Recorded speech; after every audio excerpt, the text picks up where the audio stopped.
بسم الله الرحمن الرحیم. یا رحمان و یا رحیم. اولوتان رنادیدم.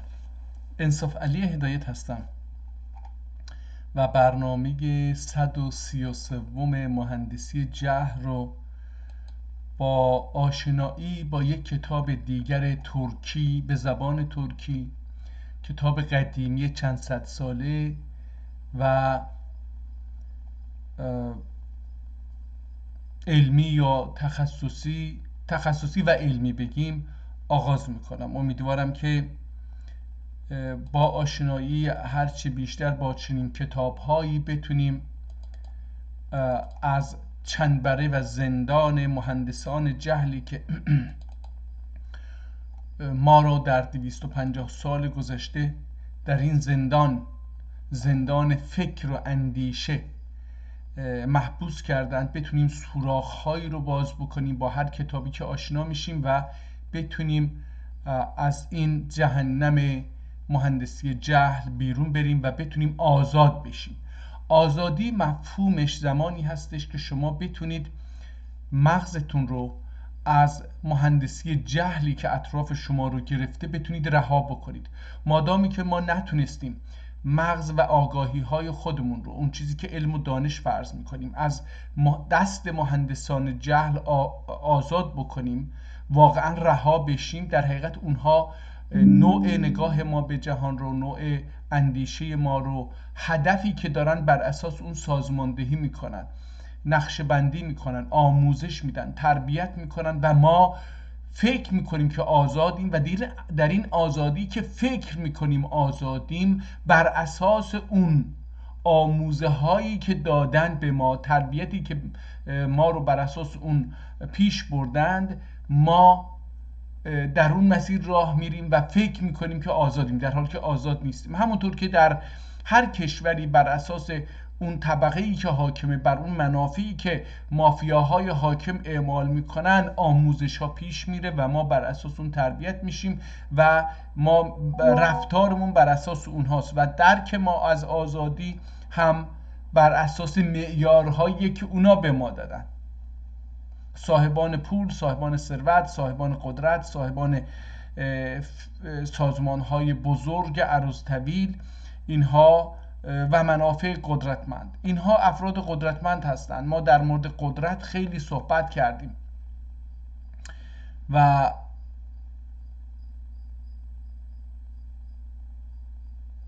خیلی در مورد قدرت صحبت کردیم. با دوستم جناب اوگوستورک هم بحث های زیادی در مورد قدرت داشتیم که ضبط شده در دوشونش پروگرامی که حالا میتونید که دوستان خواستن دوشونش رو چه با حروف الفبای ترکی عربی یا با حروف لاتین میتونید این رو پیدا بکنید و اگه خواستید تمایل داشتید ببینید. در روزهای گذشته ما یعنی آخرین جلسه‌ای که بود، رساله ابن زیدون و ابن نباته رو تلاش کردیم بخونیم. فکر کنم یه 10-12 صفحه ازش حداقل خوندیم.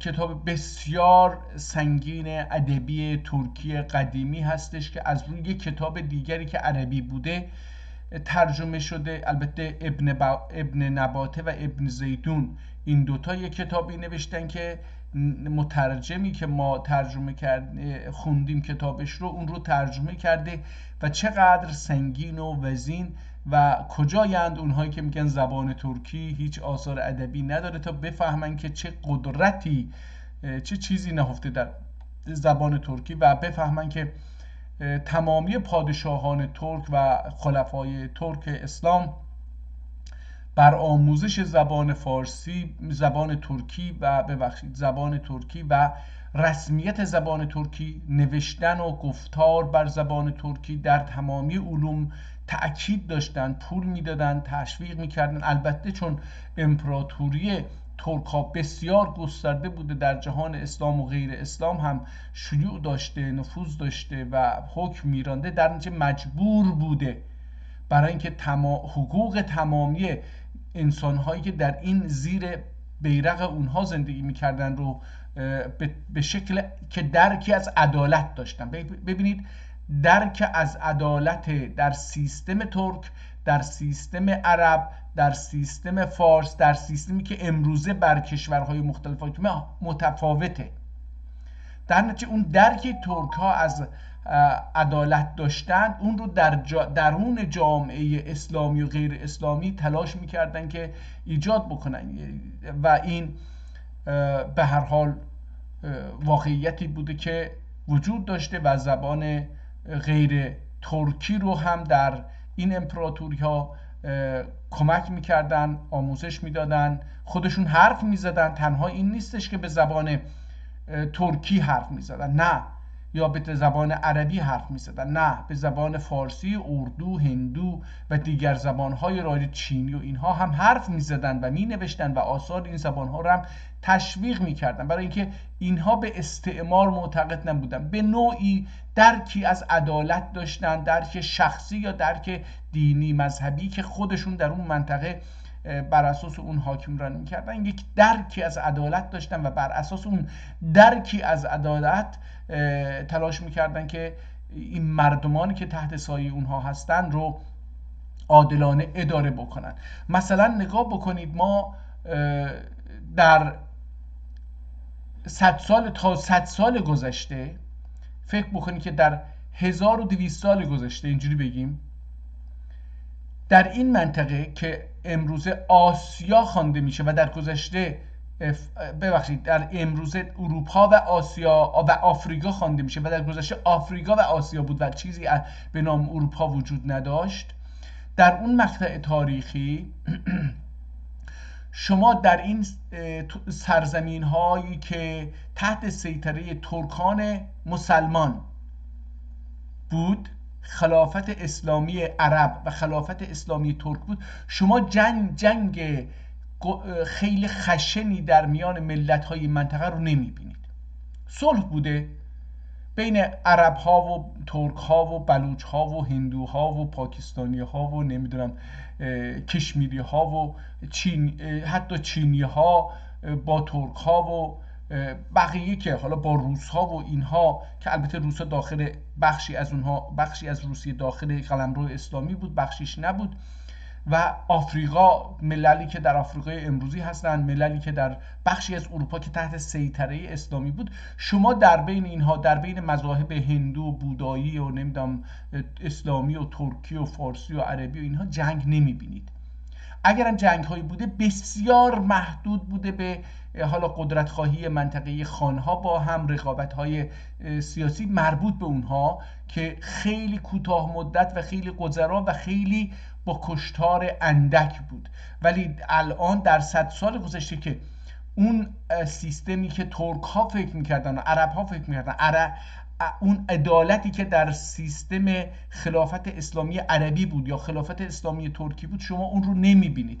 در نتیجه جنگ جهانی راه میندازن، جنگ جهانی اول و دوم، بمب اتم میسازن و بمب اتم یک شهر رو بدون اینکه بگن اینجا بچه هایی هستن که گناه ندارن، پیرهایی هستن که نمی جنگن،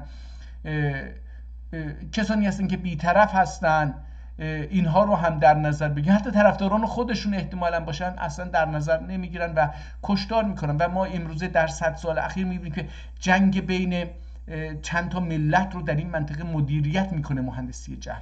یکیش جنگ کرد و ترک است، یکیش جنگ فارس و ترک است، یکی جنگ ارمنی با ترک هستش، یکی جنگ یهودی با عرب ها، یهودی با مسلمانان هستش، یکی جنگ هندو با مسلمانان هستش، یکی جنگ چشمیر با بقیه هستش، یه چشمیری ها بر اساس چشمیر، پاکستانی غیر پاکستانی، یکی مسلمان با مسلمان به اسم انواع مختلف هستش که همشون از طریق مهندسی جهلی که سرمایه جهانی رو فعلا در دستش داره و اداره میکنه این انجام میگرفته. به هر حال برای آگاهی بر اینها ما باید برگردیم و از این چنبره و زندان مهندسان جهل خارج بشیم تا این جنگ ها هم متوقف بشه. خب میریم یک کتاب دیگر رو باز میکنیم. بذار ببینیم چند دقیقه ما سخنرانی کردیم، حدود 10 دقیقه. بریم ببینیم این مصباح شرحی، یک چیزی هست شرح مصباح، ببینیم این کتاب چی هست. این کتاب ظاهراً در 1446 سال پیش نوشته شده، 1000 قمری، در 142 صفحه نوشته شده. PDF هستش. اول یه نگاهی به فیزیک کتاب، برگ کتاب، جلد کتاب بندازیم ببینیم که در چه وضعیتی هستش. سلم آقا، این در کتابخانه احتمالاً سلم آقا نگهداری میشه. حالا یه جوری هم نوشته که انگار حروف اول انصاف علی هدایت هستش. جالبه، خیلی خوشم اومد از این قضیه. این کتاب در دوره عثمانی نوشته شده، همونطور که از سالش پیداست. از نقاشی که بر روی این کتاب هستش میتونیم بفهمیم که جزو نقاشی های دوره عثمانی هست که بر روی آب بوده. هنوزم این نقاشی در میان ترکان طرفداران زیادی داره و بسیاری از انسان‌ها خودشون رو با این نوع چیز مشغول میکنن. ما الان با جلد کتاب روبرو هستیم و اینجا یک کاغذی چسبونده شده که اسم سلم آقا و شماره 588 رو میتونیم ببینیم. در صفحه بعدی که در PDF میبینیم 2 صفحه از کتاب رو میبینیم. ترجمه عوامل اسم کتاب هستش، احتمالاً ترجمه عوامل. مصباح شرحی ترکی، مصباح شرحی ترکی و مشدد یا مشدر. حالا اینجا دوباره میبینیم یک وقفنامه رو با مهر همون انسان شریفی که این کتاب ها رو برای ما به امانت گذاشته و کتاب بدون بسم الله شروع شده که حالا میخونیم ببینیم که چرا. احتمالاً 1-2 صفحه از کتاب کنده شده. حالا برمیگردیم و ببینیم که این چی هستش. حداقل فکر میکنم که یه چند صفحه از کتاب کنده شده.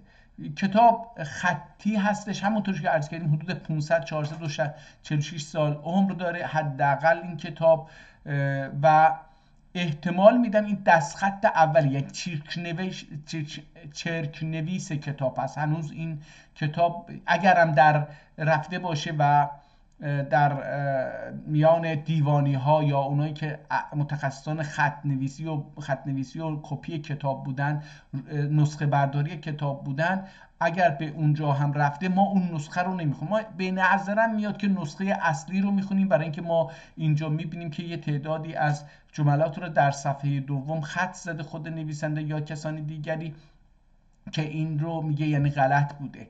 و همچنین میبینیم که بعضی از کلمات رو بالای هر بعضی از کلمه ها و جمله ها خط قرمز کشیده که بخواد بگه خیلی مهمه.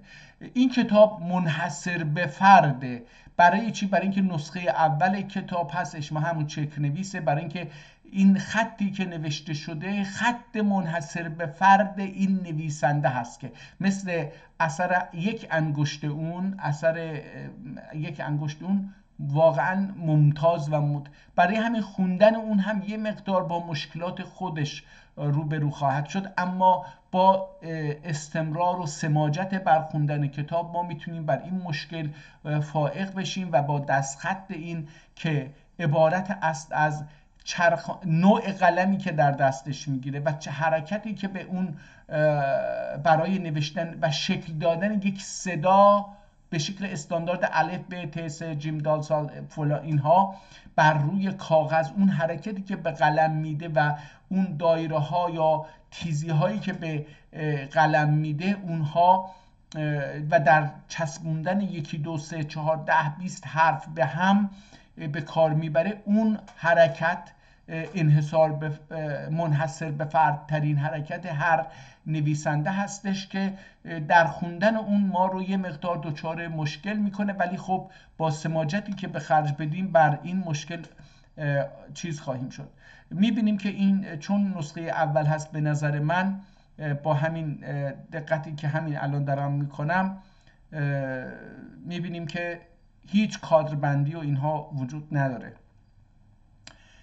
در این حال میبینیم که بین سطرها فاصله چندانی نیست، همونطور که بین کلمه ها هم چندان فاصله نیست و این کلمه ها در دل هم فرو رفتن. من همینطور که میبینید دارم ورق میزنم، چون این کتاب PDF کتاب 71 صفحه 42 صفحه هستش کتاب. من خیلی دیگه این رو ورق نمیزنم. بعضی از کلمات رو همونطور که این در این صفحه میبینید با خط قرمز نوشته در این 2 صفحه، مثلا سید الامام و اینجا الاسلام، حالا بالاتر بود معتدی. حالا اینها رو نشون میده که حالت پاراگراف تموم شده، یه پاراگراف دیگری با یه موضوع دیگری رو میخواد توضیح بده. در نتیجه در کتاب‌های دست نوشته قدیمی ما جمله بندی به مفهوم امروزی که وجود داره نداریم. در نتیجه به قول مرحوم دکتر رضا براهنی خدا رحمتش بکنه، انسان شریفی بود، اون میگفت که یک کتاب نوشته، حالا من اسم کتاب الان یادم نیست، چی ایاز. اون در کتاب ایاز یک نقطه وجود داره از اول و آخر تا کتاب، برای اینکه اون ایاز که غلام خانان غزنی هستش، دوره غزنوی، یک ریز صحبت میکنه بدون نفس کشیدن، همینجوری بدون اینکه بیسته و فکر بکنه، همینجوری صحبت میکنه بدون چیز. ایشون توضیح میداد که به این علت در گذشته خب توقف جمله رو به عهده خواننده میذاشتن که بفهمه در کجا. این دیگه یک سیستمی بود که آموزش میدیدن. ما امروزه دیگه خیلی ساده تر نگاه میکنیم به کتاب ها. هر چقدر جلو میره همون سبک رو میبینیم که یه مقدار با تغییرات بسیار اندکی حتی فاصله بین سطرها به هم نزدیکتر میشه. این رو میتونیم ببینیم، فاصله کلمات خیلی به هم نزدیک میشه.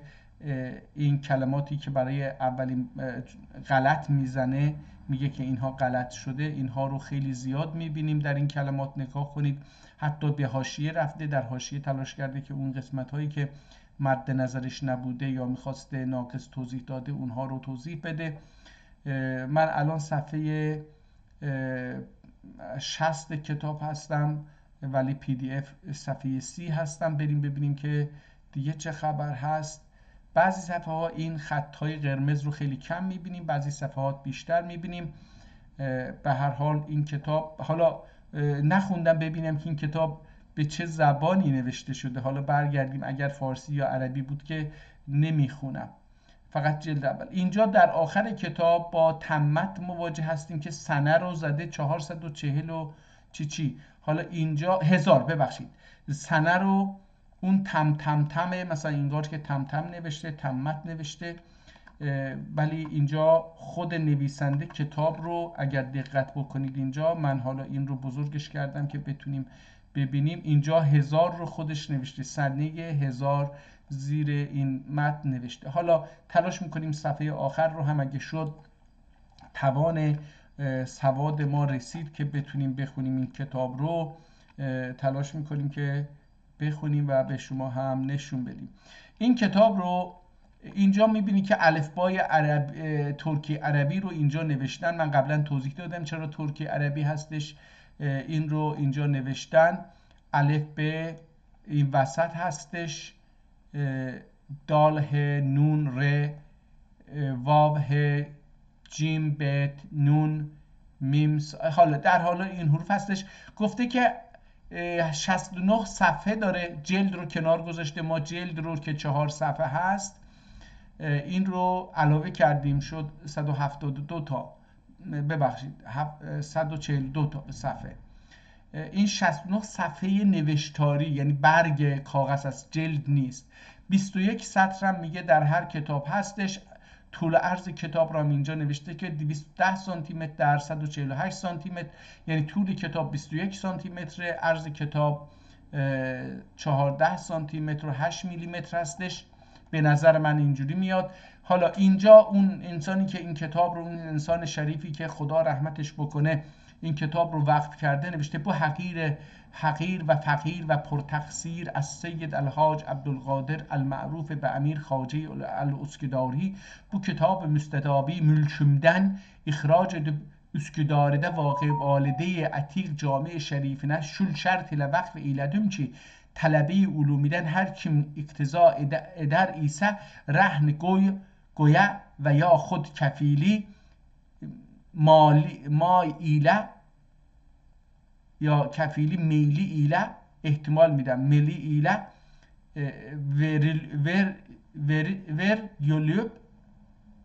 verilip ta qiraəti tamam olunca hifz edib nişan üçün kağızın bükməyə və cildin sökməyə və uşaq əlinə verməyə və təbdil təğyir etməyə, yəni nə nevisə etməyə, əgər şərtlərdən birinin xilafi zuhur edərsə təzmin olunə fəmən bəddələhu bədə ma səməəhu فإنما اسمه على الذين يبدلونه نظم کریمی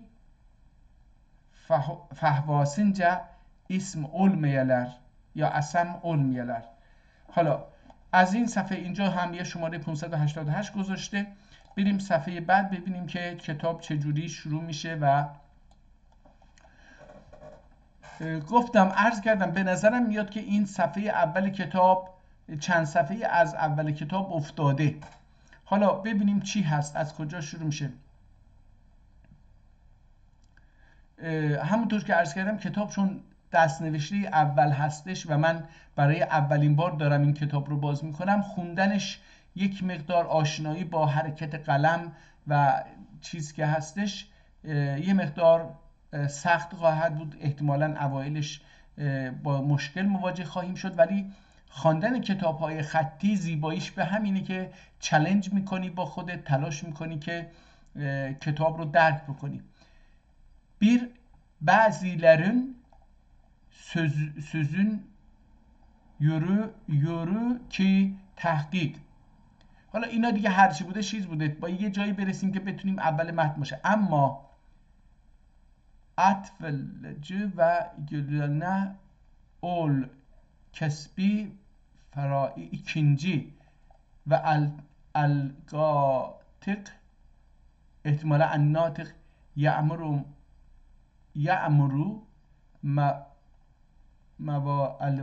المواد الوارد اما ها هنا فلن نیزو و التقییم یا تقسیم فقط و جن امرو و زیره عطف ایلین و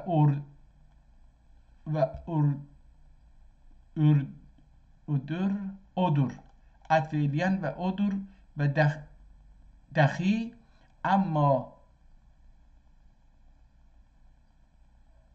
و کز اولا شالت انجخ ترتیب و تقسیم تعیین متکلم. خیلی سخت خوندن این خط. هنوز متوجه نشدم که این کتاب ترکیه یا متکلم تولو üzerine olup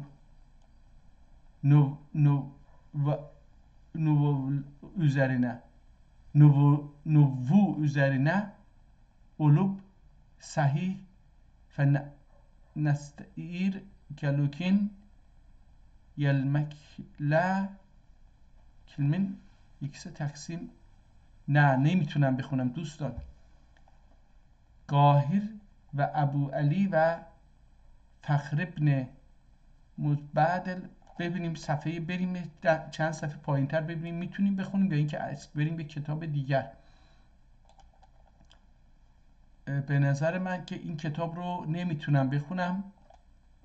فتح سیله و کسر سیله جایز و ورق و رو کعبه tavaf etmektir ve Kabe'ye varıp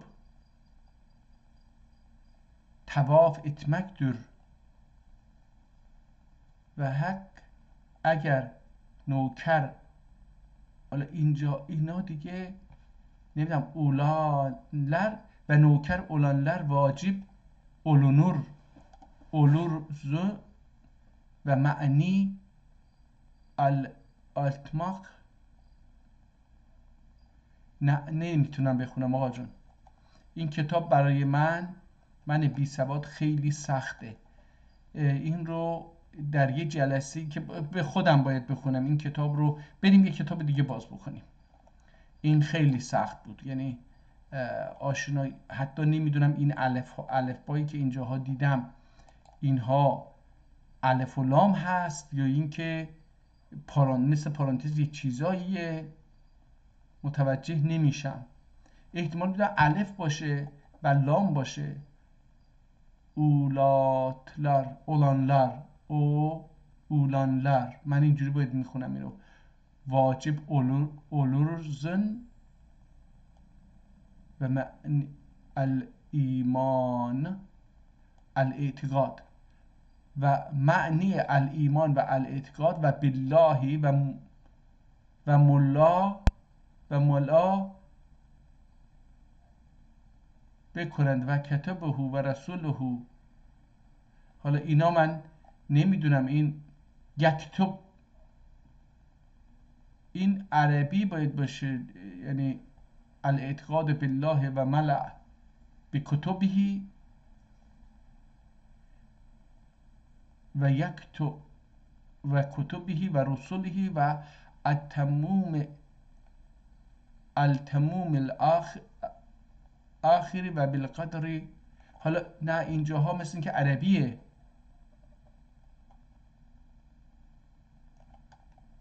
یعنی سکوتی لتقدیر معناس نه ورجتره، یعنی چی؟ دوباره اینجا خط زده و شرع بحرولر و نه نمیتونم بخونم، حیف این کتاب رو خراب نکنم. صفحه بعد بریم این کتاب رو در عرض 1-2 دقیقه فقط معرفی بکنیم. کتاب جلد چرمی هستش. اینجا با یک کتاب جلد چرمی که آسیب زیادی هم اطرافش دیده مواجهیم. وسط کتاب یک اسلیمی، یک نقشه برجسته وجود داره یا حکاکی شده وجود داره. در صفحه های درونی این هم میبینیم که اینجا روی جلد، یعنی در جلد رو که باز کرده روی درون جلد یه چیزی اینجا نوشته که حالا برمیگردیم میخونیم. ابعاد کتاب 20 سانتی متر و نیم، تقریبا در 12 سانتی متر 8 میلی متر هستش. دوباره همون انسان شریفی که این کتاب رو وقف کرده وقف نامش هست و اینجا کتاب با بسم الله الرحمن الرحیم شروع میشه. چون این کتاب وقفیه همین آدم هست حتما با بسم الله الرحمن الرحیم شروع میشه، ولی متاسفانه ما نمیبینیم. در اینجا میبینید که خیلی کتاب دیگه اون حروف و کلمات خیلی دوله هم فرو رفته، ولی این به نظرم میاد که من این کتاب رو میتونم بخونم. اون قبلی رو نتونستم، ولی این رو حالا که دارم نگاه میکنم میبینم که کلمات رو میتونم بخونم. خیلی سطرها به هم نزدیکن، کلمه ها تو دل هم رفتن، ولی اون بیشتر رفته بود و عرض کردم همونطور که دیدید خیلی منحصر به فرده. اینجا حاشیه نویسی هایی هم این صفحه ها داره. این کتاب 107 صفحه PDF هستش، یعنی میشه 214 صفحه کتاب کاغذی میشه که برای اینکه در PDF 2 صفحه وجود داره. اینجا هم میبینید که بعضی از کلمات رو پررنگ نوشته و بر روی بعضی از کلمات خط قرمز کشیده و بعضی از کلمات رو هم با خط قرمز نوشته. حاشیه نویسی زیادی هم داره. تمامی تا اینجایی که هنوز صفحات رو داریم پیش میبریم به همون شکل و به همون سبک نوشته شده، ولی کادربندی نشده. حاشیه نویسی ها رو هم میبینیم که ادامه داره، خط قرمز ها رو هم میبینیم.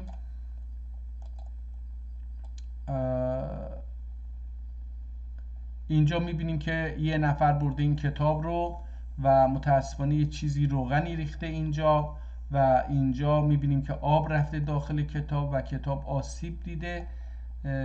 این موادی که اینجا خوردن و ریختن، نگاه کنید روغن چربی هستش به نظر من میاد که خیلی روی کتاب تاثیر گذاشته، به صفحات بعدی هم نفوذ کرده.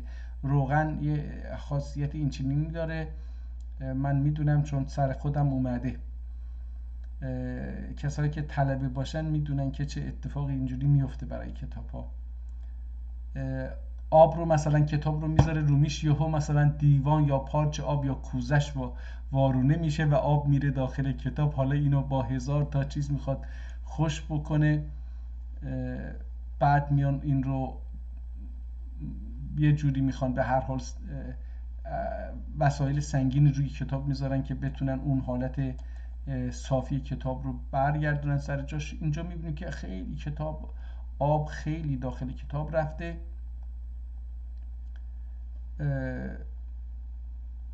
اینجا ما با علائم دست ببینید، اینجا میبینیم که یه چیزایی رو خط زدن، یعنی یه چیزایی رو اینجاها در این صفحه ما میبینیم، در اینجا هم میبینیم. اینجا یه چیزی رو که نوشته بودن پاک کردن، دوباره روش نوشتن. اینجا 4 تا مطلب رو میبینیم که پاک کردن و اینجا میبینیم کاملا پاک کردن. این پنجمیه، پاک کردن و ننوشتن. یعنی احتمالاً آیا خود نویسنده این کارو کرده، یعنی کسی که میخونده و حاشیه مینوشته، آیا خود اوش این کار کرده یا نه یکی دیگری که حالا اون حاشیه رو میخونده دیده پاک کرده، یا یه حالا نمیدونم شاید دلایل سیاسی، دینی، مذهبی توش هم وجود داشته باشه. چون که انسان ها وقتی یه چیزی نوشته باشه که برخلاف عقاید دینیشون، مذهبیشون، نوع نگاهشون به مذهب هستش، میتونن اون کتاب رو تحریف بکنن یا کسانی که چیزی نوشتن اونها رو تغییرش بدن. همینطور اگر سیاسی باشه هم همینطور، ایدئولوژیک باشه هم همینطور. اینجا میبینیم که همون روغن اینجا زیاد نقش داره و همین که آب اینجاها خیلی ریخته. نگاه کنید تقریبا اینجا آب خیلی ریخته و واو، این کتاب تقریبا دیگه جوهر کتاب تقریبا رفته همه جا. خیلی خیلی این آسیب دیده. رفتیم آخر کتاب و حالا ببینیم چی میشه. دیگه اون چیز رو نمیخونیم. بازم همون انسان شریف، خدا رحمتش بکنه، از سید الحاج عبدالقادر المعروف به امیر خواجه کمانکش الاسکداری بود کتاب مستدابی برای این اون مسجد داده. سفر رو بزرگ میکنیم که بتونیم شروع بکنیم و به خوندن کتاب بپردازیم. تا اینجا 32 دقیقه برنامه رو گذاشته و ما نتونستیم چیز بکنیم. همدن اظهار عجز همدر. اینجا خود این که اظهار عجز بکنید که من نمیتونم حمد خدا رو به اندازه‌ای که لایق هستش بکنم، میگه خودش حمده. بسم الله الرحمن الرحیم. قال المزتقر الى الله اللهم محتاج آیتی. قال المزتقر الى الله، یه آدمی که حالا نمیدونم چی، مزتقر الى الله اللهم محتاج آیتی الدود ایله احتمالا الودود. قال المظفر الى الله الودود، اینجوری باید بخونیم. این داره یک کتاب عربی رو ترجمه میکنه. پس چی؟ قال المفتقری الى الله، این رو ترجمه میکنه اللهم محتاج ادی الودود ایله اللهی که ودود دور. ودود، حالا بریم گوگل بکنیم ببینیم خود ودود چی هست، که حالا در اردبیل هم اسامی یک انسانهایی هستش که حالا بذاریم ببینیم.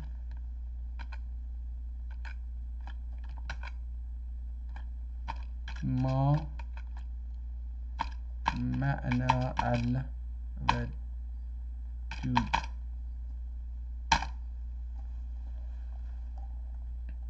کلمت الودود فی اللغة العربیه تعنی المحب او کثیر الحب. ودود به معنی کسی که خیلی دوست داره، دوستی زیاد، عشق زیاد، به معنی دوست هستش. محب دوست دارنده، عاشق میتونیم ترجمه بکنیم، یا او کثر الحب یعنی که خیلی زیاد باشه. خب بریم کتاب رو بخونیم. میگه که ودودdur یعنی نه sevici ای خودش نوشته بوده، چرا من رفتم اینو.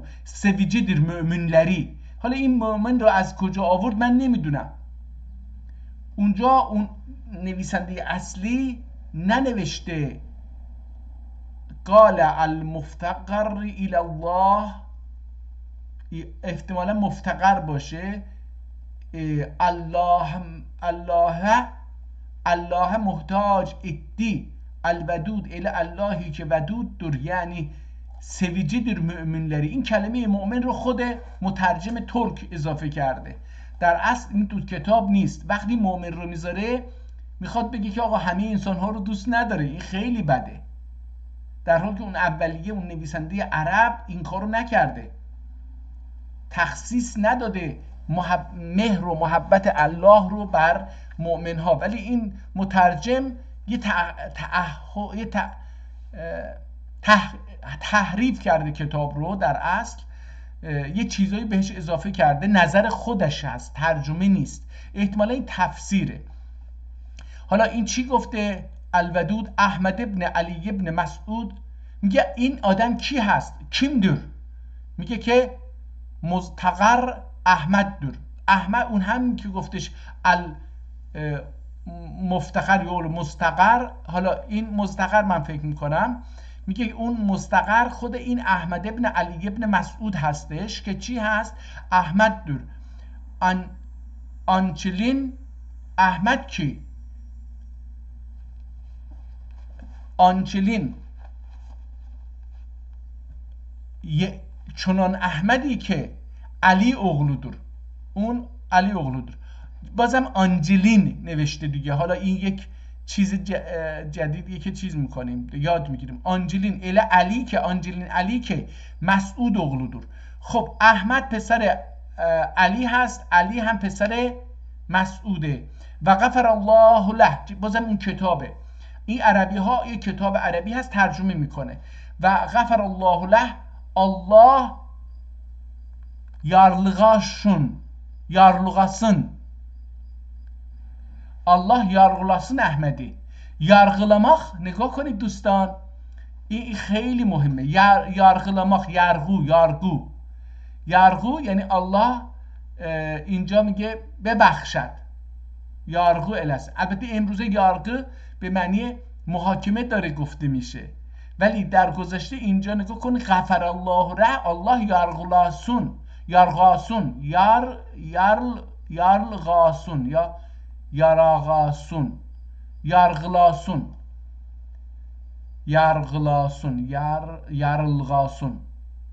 yargılasın Allah onu bağışlasın Ahmedi.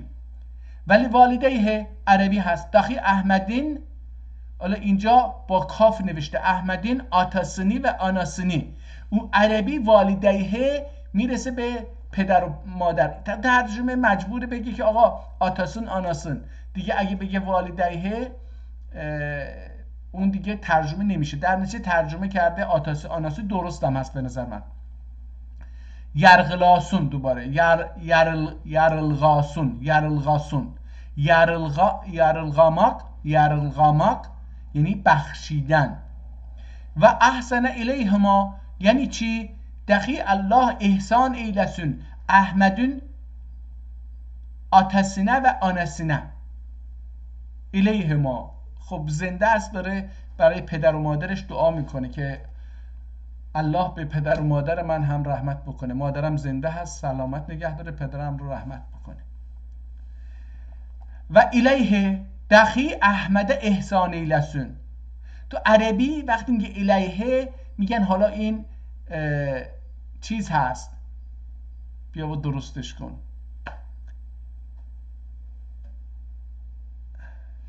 یادم رفت بلافاصله ذهنم یعنی حالا احسان ایلسون biline ki bu verede sualler vardır.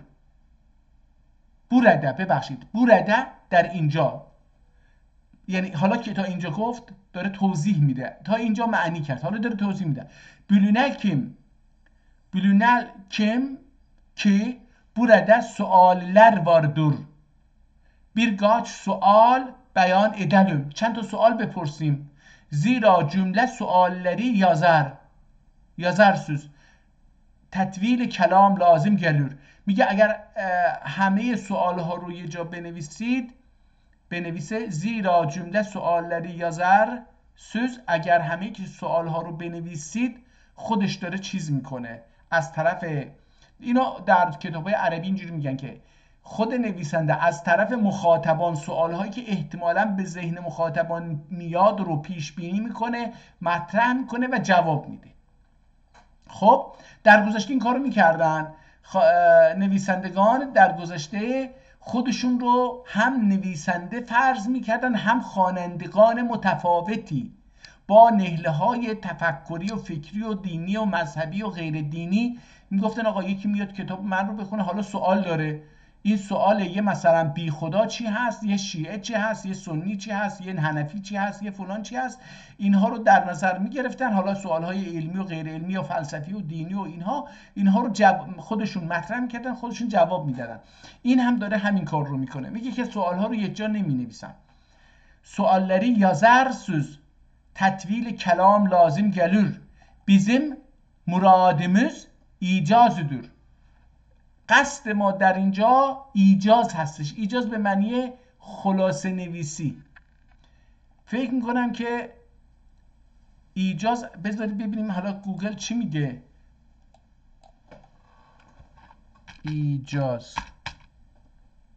ایجاز چی میشه؟ میگه که لغت ایجاز در لغت به معنای کوتاه‌سازی و خلاصه‌سازی. در اصطلاح ادبی ایجاز به این معناست که گوینده یا نویسنده با استفاده از کمترین کلمات بیشترین معنی را منتقل بکند. به عبارت دیگر ایجاز جاز یجوزو ایجاز فکر می‌کنم یعنی جواز داشتن، اجازه داشتن، از اون مفهوم میاد، یعنی بیان فصیح. من می‌خواستم اون ریشه های کلام رو برای ما بگه. این آپاندیسه، بذار ببینیم. اینجا المعانی، بریم لغتنامه المعانی، برای اینکه اینجا میگه ایجاز کوتاهی، اختصار و فلان. اوجزه یوجز ایجاز هستش.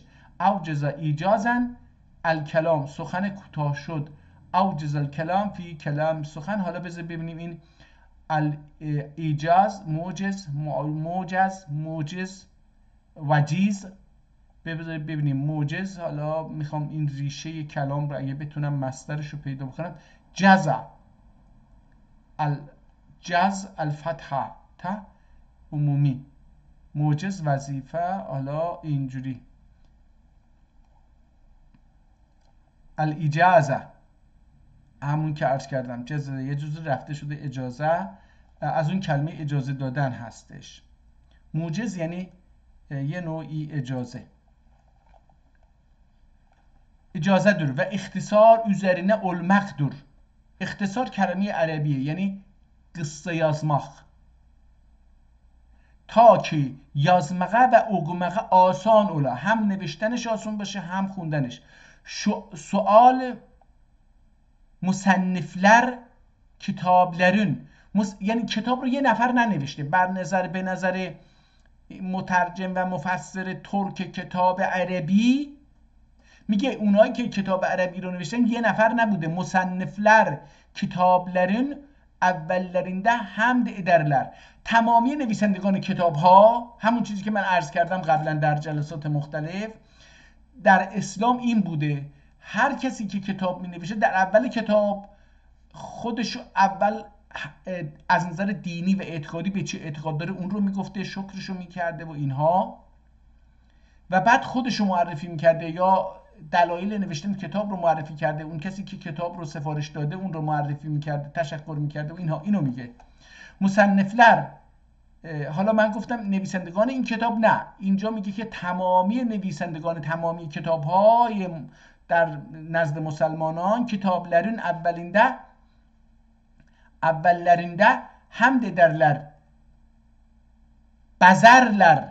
بزرلر یعنی زیباش میکنن. بزمک زیبا کردن. عروس رو بزمک میکنن یعنی زیبا میکنن.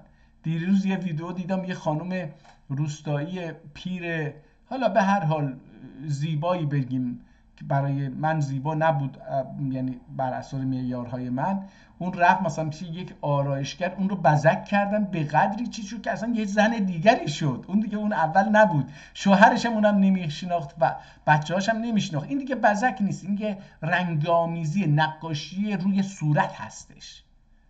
بزک چیزی که انسان بتونه بفهمه که این آدم اصلش فلانی هست.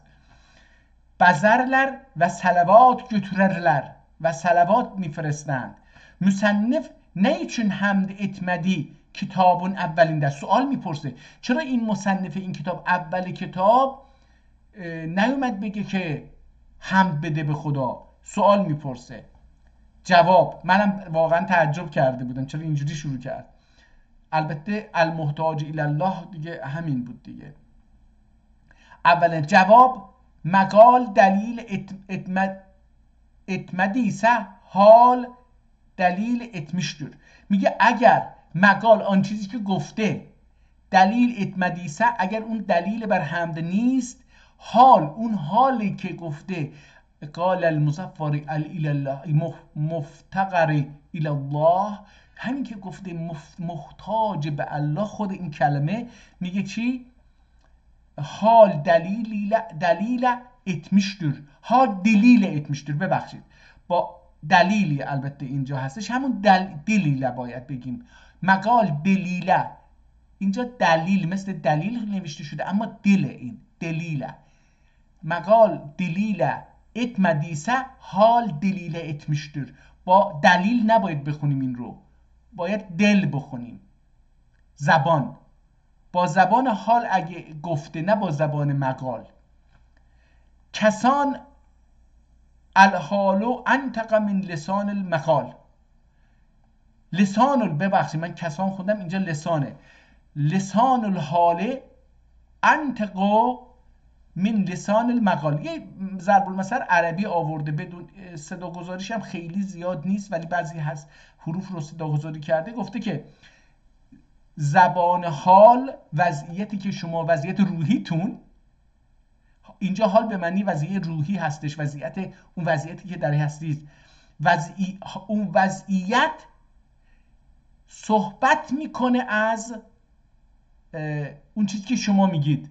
مثلا یکی میگه که دوستت ندارم برو، این دی میگه نه، اون منظورش زبانش یه چیزیه ولی اون وضعیتی که در اون کلمه رو میگه یه چیز دیگری رو قصد داره.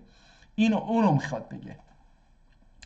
dediler یا خود مصنف مقام حمدده عجز و اظهار eylemek için حمد etmedi.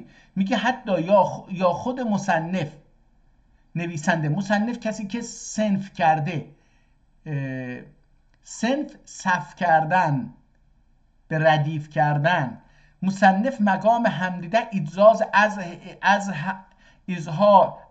اظهار eylemek için حمد اتمدی ظاهرده. میگه در ظاهر برای اینکه اظهار عجز بکنه خودش. اینجا بیرون گفته چی؟ بیرون نوشته حمدن اظهاری عجز حمددür. حمدن اظهار عجز حمددür. این که اظهار عجز بکنید که نمیتونید حمد بکنید، خودش اظهار حمد، خودش حمده. زیرا حق تعالانون جلالنه و جمالنه و عظمتنه و کبریاسنه لایق حمد و سنا eylemek'e مخلوق قادر دگüldür. زیرا که مخلوق قادر نیست که برای حق تعالانون، جلالش و جمالش و عظمتش و کبریاس که لایق اینها باشه بتونه حمد بکنه. میگه این قادر نیست. نتکم پیغامبر علیه السلام، احتمالا این باشه، عین میم نوشته، علیه السلام باشه یا علیه چی میم نمیدونم، علیه السلام من میخونم. حالا ادی یعنی گفت، همونطور که پیغمبر گفت. چی گفت؟ لا احصا ثناء علیک انت که اشنیت علیه نفسک، احتمال میدم این نفسک باید بخونیم. لا احصی ثناء علیک انت کما اشتیت علی نفسک. دیدی حضرت پیغمبر ادی بالا گفت، حالا اینجا میگه دیدی گفت. دیدی بیل bu معنایی ملاحظه ایدرکن. بیل دیدی پیغمبر گفت بیل bu معنایی ملاحظه ایدرکن، این معنایی که حضرت محمد گفت. میگه لا احصی ثناء علیک، اون ثنا و ستایشی که در بالای تو گفته میشه اون رو به حساب نیار. لا احصی، حسابش نکن. انت کما اشتیت، همونطور که اشتها داری اونجوری نکن. علی نفسک، میگه اونجوری فکر نکن که برای نفس تو هست. میگه بر اساس این bu معنای ملاحظه ایلر کن سکوت ایلمک حمد عد اولونور. میگه اگر به این معنا دقت بکنیم با توجه به این معنایی که از این حدیث داره میاد که به پیغمبر نسبت داده شده، میگه ایلمک حمد عد خیلی زیاد اولونور محسوب میشه، که حمد محسوب میشه، حمد خیلی زیادی محسوب میشه. و بو ملاحظه و مشاهده افضل دور، میگه این بهتر از اون قبلی هستش. لسانهو، حالا دوباره برگشت به عربی. لسانهو مجرد حمد تلفظ ایلمکدن سؤال مصنف قاله. لسانهو، ببخشید من چی شد؟ افضل دور. لسان له من لسانهو خوندم غلطه. لی اینجا ل رو بالاش چیز گفته، اون عربیه، یه جایی تو اون کتاب عربی ل اومده، اون رو داره ادامه میخواد بده. ل جواب دسته، لقال الجواب احتمالا. لسان نه، این نمیدونم چرا اینجا گذاشته این چیز رو. لسان له مجرد حمدی تلفظ اتمکن سوال اشتمکن. خب و بو ملاحظه و مشاهده افضل در لسان له مجرد حمدی تلفظ اتمکن. تموم شد. سوال، حالا اون کتاب سوال داره. سوال مصنف قاله، مصنف گفت دیدی، قاله دیدی، یقولو دمدی. نه چون جواب قاله یقولو دمدی. حالا این چرا یقولو رو دمدی گفته نمیدونم. نه چون جواب چی هست؟ قاله فعل ماضی دور، خود قاله و فعل ماضی هستش دور. اصلیدن مقدمه دور، این میگه یه مقدمه هست. قاله یقولو فعل مضارع دور، فرع دور، مؤخر دور و دخی فعل ماضی متحقق الوقوع اولانه دلالت ایلر. میگه فعل ماضی عبارت است بر کاری که انجام شده حتما، ولی فعل مضارع معلوم نیست که حتما انجام بشه یا نه. پس میگه قاله فعل ماضی دور، اصلیدن مقدم دور، در اصل مقدم هست. یقولو فعل مضارع دور، مؤخر فرع دور، مؤخر دور، هم فرعی هستش هم مؤخر بر فعل ماضیه، یعنی بعدن میاد. و دخیل فعل ماضی متحقق الوقوع دور و اولانه دلالت ایلر، یعنی موجود علموش نسنیه دلالت ایلر. خب و فعل مضارع موجود اولجاق نسنیه دلالت ایلر. و مصنفون بو قولی یعنی مقول گول، آن چیزی که در سخن می آید، اگه باید ترجمه بکنیم به فارسی، که اعلم بدان این الصرف در خارج ده، این الصرف دور، این اعلم این الصرف. حالا این صرف رو ببینیم چی میگه، فقط اعلم رو گذاشته. این دور، این الصرف دور خارج ده موجود olmuş دور، یعنی اعلم telaffuz eylemiştir. Ondan sonra galel muftegar demiştir. Evel قال المفتقر گفته، به خاطر میگه اول قاله رو گفته، قال المفتقر demiştir یا خود dehende sabit olmuştur.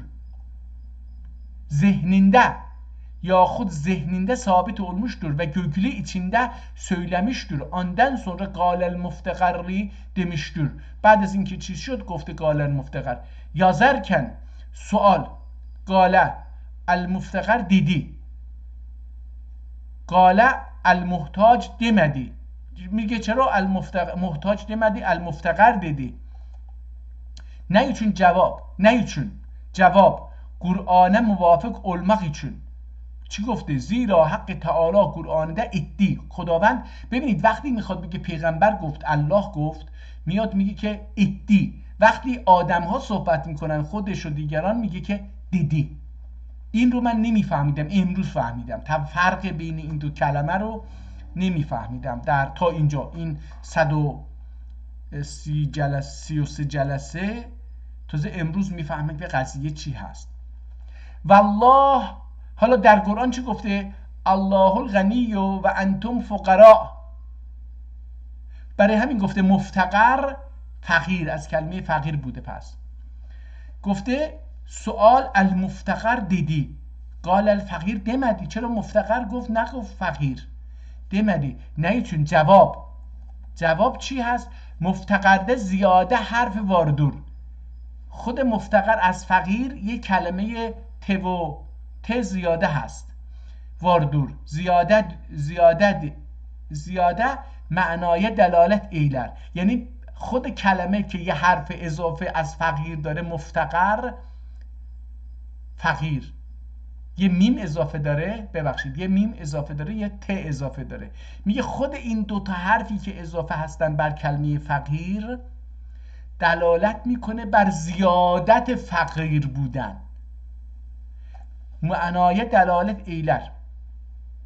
سوال الله دیدی، الرحمن demedi. چرا نگفت به الرحمن، گفت الله؟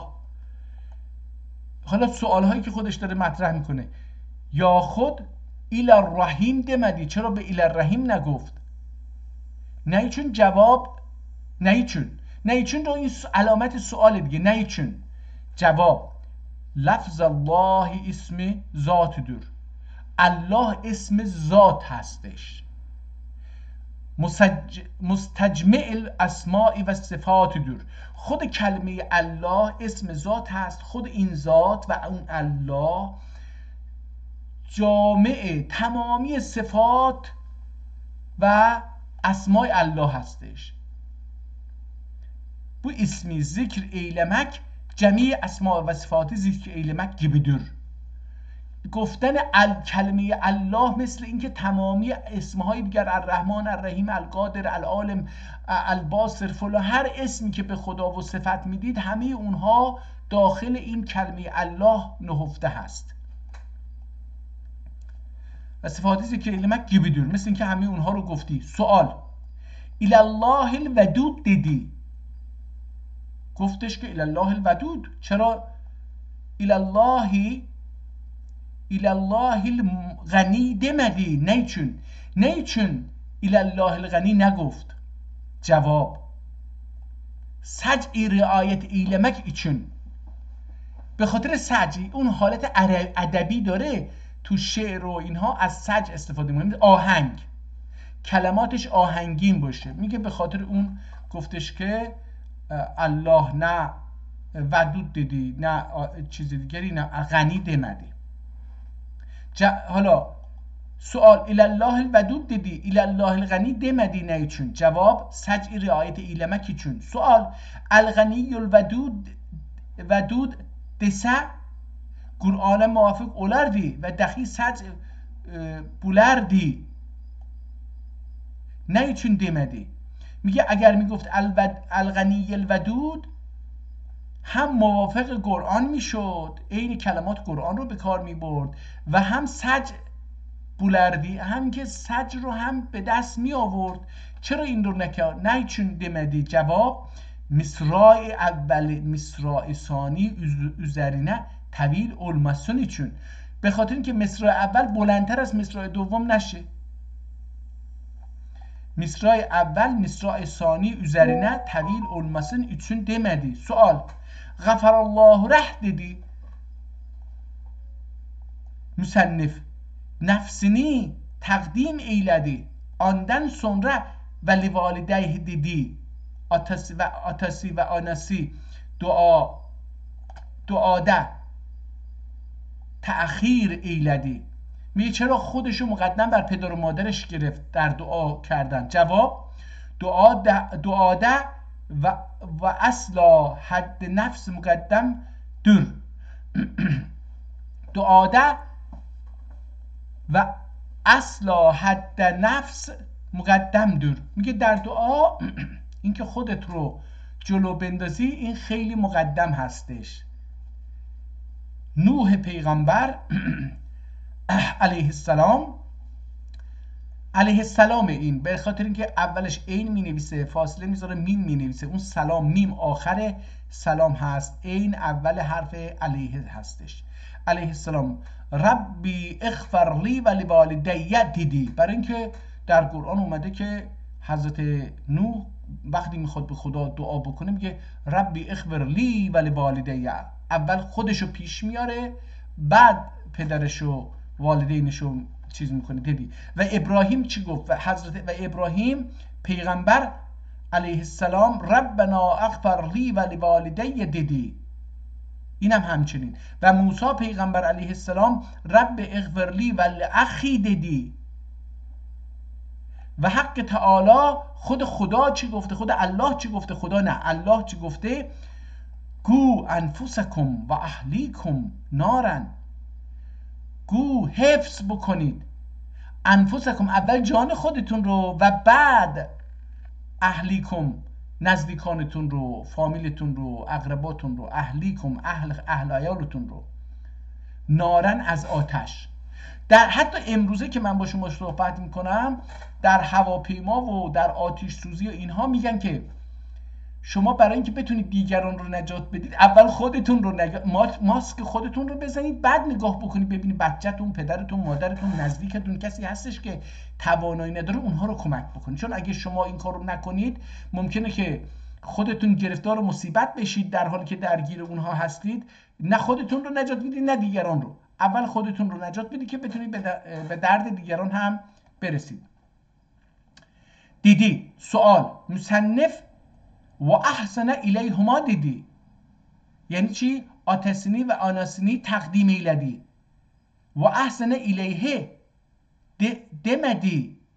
چرا به گفتش که خدایا به پدر و مادرم حسن بده، احسن بده، بهترین ها رو بده، ولی به خودشو نگفت. حالا اینجا یه حرفی نوشته و الیهما، و الیهما هم اینجا هستش، احسن الیه و الیهما دمدی. چرا نگفتش که الیه یعنی به خودش؟ چون حالا اینجا دیگه خودشو ضمیر میکنه، ضمیر سوم شخص میکنه. و الیهما دمدی نفسینی تقدم ایلمدی احسن دعا در غفر gibi آنın چون اینجا چه خونده نمیشه، آنın چون به خاطر اون امر غایب معناسی verilir زیرا فعل ماضی موقع duada واقع olsa emr gayib manasını vererler ve emr gayib getirmezler, fiil mazi getirirler. تقعو لدن او ترا زیرا ötri او تقولدن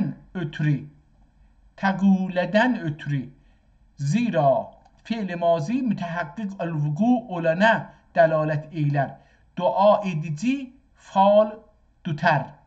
Dua edici fal tutar ve rica eyler. Fiil mazi getirmekle ki dua edip talep edeni eyledeni, talep eyledeni nesne mütehakkikul vuku ola fiil mazi gibi.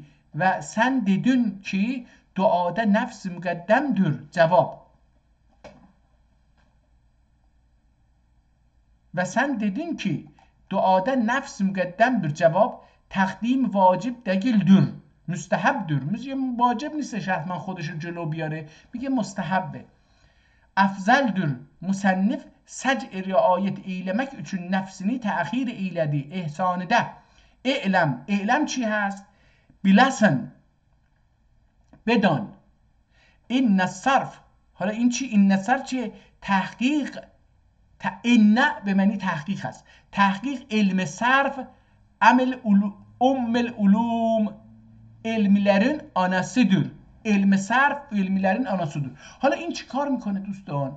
داره در مورد علم صرف و نحو یه کتاب رو ترجمه میکنه. در نتیجه ترجمه نمیکنه، توضیحات بسیار زیاد در مورد وضعیت ادبی هر کلمه در جمله میده. نقش کلمه و معنی کلمه در اون جمله، در اون متن چی هست. ببینید یه وقتی کلمه رو از متن جمله میکشه بیرون، به تنهایی میگه آقا این کلمه به این معنی هست، خودش مثلا فعل گذشته هست، حال آینده هست، نمیدونم استمراری و اینها رو میگه، معنیشو میگه. یه وقت هستش میذاره داخل متن، یعنی داخل اون اتمسفری که اون جمله داخل اون اتمسفره و در داخل اون اتمسفر چه معنی داره، چه جایگاهی داره، اینها رو توضیح میده. برای همین خیلی کتاب تخصصیه، خیلی کتاب تخصصیه. من عربی این کتاب رو خوندم ولی اینجا با ترکیش مواجهم. خیلی عالیه. حالا احتمالا اگر این کتاب اون گفته که مراح الارواحی و شافی دil bilgisi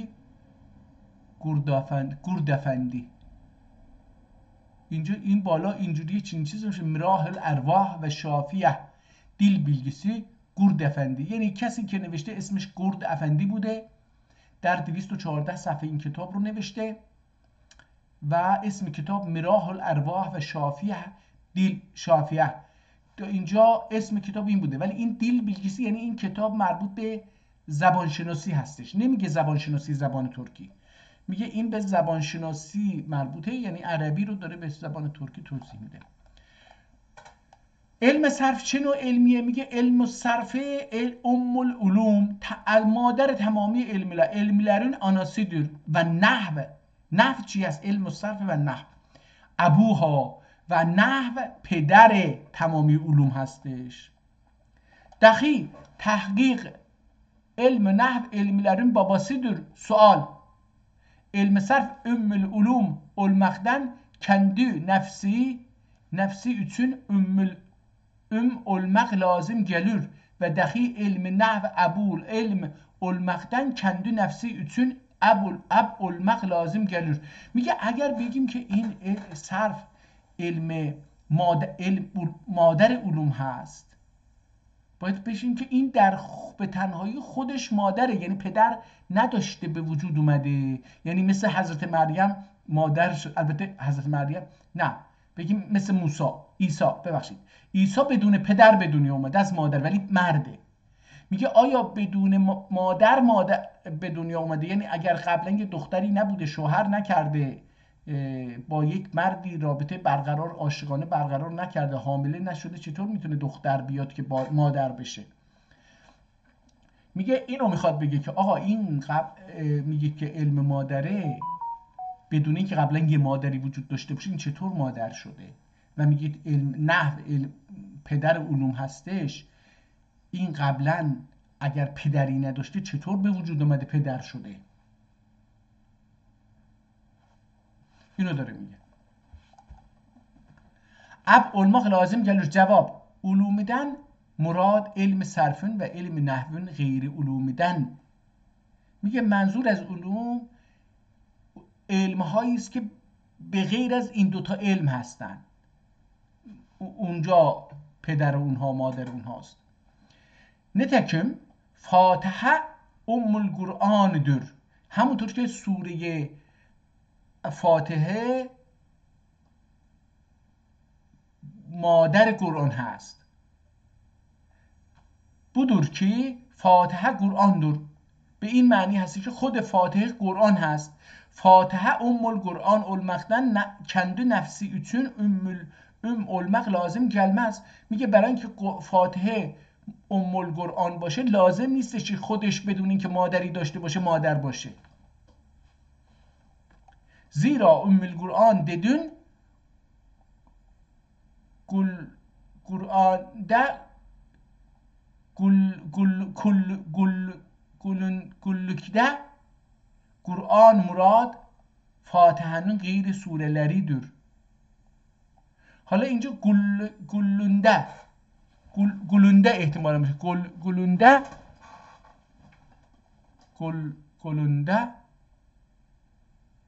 ام القرآن dedin گولنده اون وقتی که اینو گفتی ام القرآن در اون کلامت گولنده گول عربیه. حالا اینو با ترکیزه کرده گولنده. کلمه لنده گول خودش ل داره ولی گولنده نده گولنده اون ترکیزه کرده با این. میگه ام القرآن dedin گولنده Kur'an'dan murad Fatiha'nın gayri sureleridir ve dahi levh-i mahfuz ümmül kitabıdır. Halbuki levh-i mahfuz kitabıdır. Sual. Müsennif ilmi serfi anaya teşbih eyledi ve ilmi nehvi babaya teşbih eyledi. Vece teşbih nedir ve garaz teşbih nedir? Cevap. Garaz teşbih serfi ve nehvi مدح eylemektir. مدح اینجا عربی کلمه عربی هستش به معنی ستایش کردن، تعریف کردن.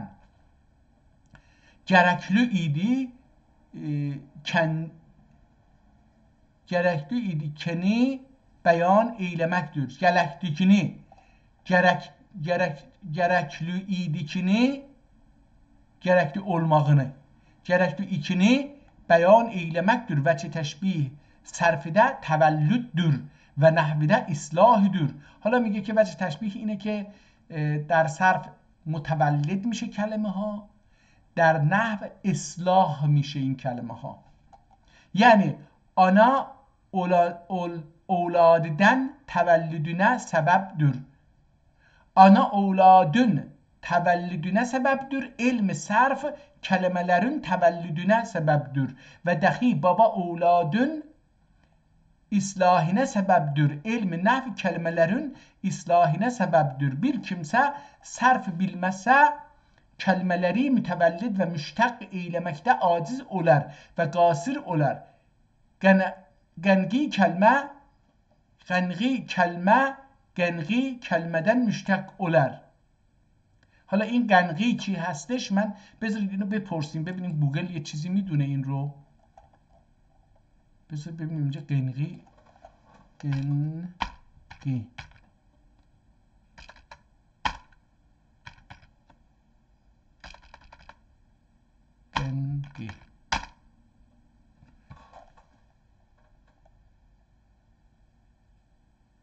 میگه وجود نداره. بذار ببینیم گنگی میتونه باشه.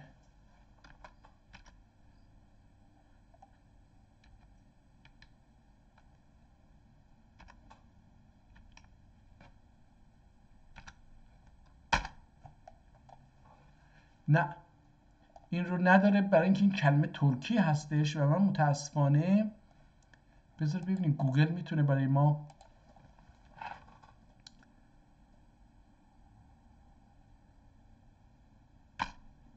Osmanlı Türkçesi sözlüğü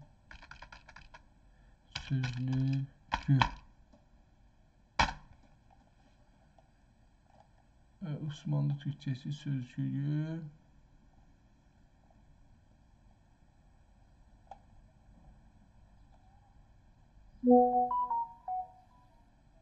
بذار ببینیم اینجا میتونیم. حالا بذارید از این بگذاریم. میبینی که کتاب خیلی تخصصی هست، به زبان ترکی هستش، یک زبان دیگر رو ترجمه میکنه و توضیح میده. خیلی کتاب بسیار زیباییه برای فهم زبان و فهم بعضی از کلمات در عربی. خیلی کتاب بسیار زیبایی هست. کسی که این رو بخونه میتونه عربی رو بفهمه به این زیبایی. خب کلمه غیر، حالا چی گفت؟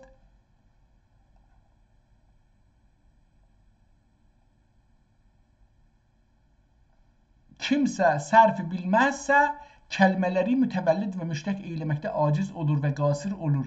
Gengi ya gengi, kelime gengi, kelimeden müştek olur. احتمالاً gengi نمیدونم چی میتونه باشه، از کلمه gengi مشتق میشه و نیچه مشتق اولر و نیچه مشتق اولر و gengi حرف حروف اصلیدن، اصلیه دین ددین، اصلیه دیدین و حرف زواید دندر، اصلیه دیدن، اصلیه دن و حرف حروف زواید دندر. بیلمز و دخی هر kimse نحو بیلمسه گنگی کلمه معرب دور و گنگی کلمه مبنی دور. ها فلان کلمه به معنی فلان کلمه معرب هست و فلان اینجوری به معنی فلان به کار میبره. گنگی کلمه معرب دور و گنگی کلمه مبنی دور و گنگی کلمه منصرف دور و گنگی کلمه غیر منصرف دور و گنگی کلمنün اعرابی حرکاتیyle dür ve gengi kelimenin i'rabi huruf ile dür ve gengi kelimelerinin i'rabi tamamıdır ve gengi kelimenin i'rabi nakistir ve gengi kelimenin i'rabi lafzidir ve gengi kelimenin i'rabi takdiridir ve gengi kelimenin i'rabi mahallidir. Bilmez terkib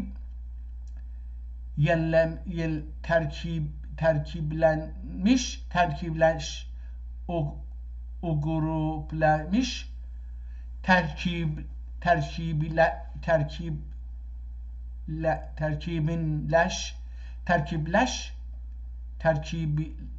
terkibinleş o gruplanleş. حالا اینجا این کلمه رو برای اولین بار دارم این ترکیب رو میبینم. ترکیبینلش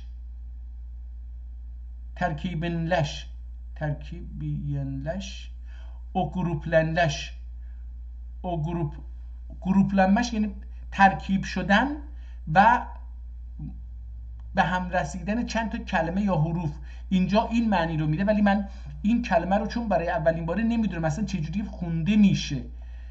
ترکیبینلش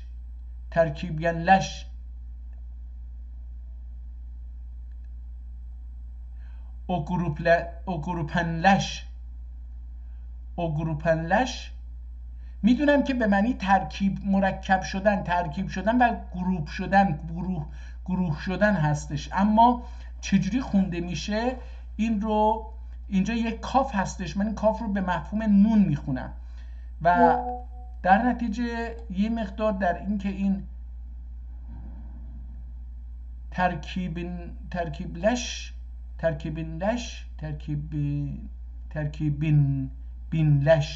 terkibinleş o grubinleş معنا verir.